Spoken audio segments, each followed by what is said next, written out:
Дәуітбаев Әділбай Абдраманұлы 1907 жылы Айнакөл елді мекенде қазіргі Қараөзек ауылдық округінде дүниеге келген.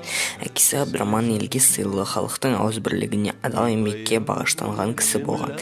Әділбай 1936-1938 жылы марксизм-ленинизм институтында оқыған. 1940-1942 жылдары КСРО дайындау халық комиссариатының Жамбыл облысында үкілі қызмет атқарған.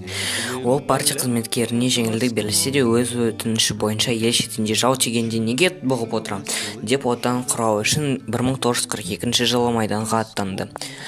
Әділбай Дәуітбаев алғашқы күннен бастап Сталинград майданындағы жауынгерлермен бірдей жауға қарсы қантөгіс жан беріскен ұрыстарға қатысады.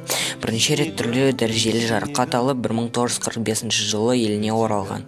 Атамыздың одан кейінгі еңбек жолы облыстық сауда бөлімінде, облыстық астық дайындау мекемесінде, құрылыс комбинатында, Қызылорда Водстрой компаниясында жауапты қызметтерде болған. 1968 жылы наурыз айында құрметті еңбек демалысына шыққан. Әділбай атамыз 50 жылдан астам жемісті еңбек еткен үшін көптеген алғыс хаттар алған.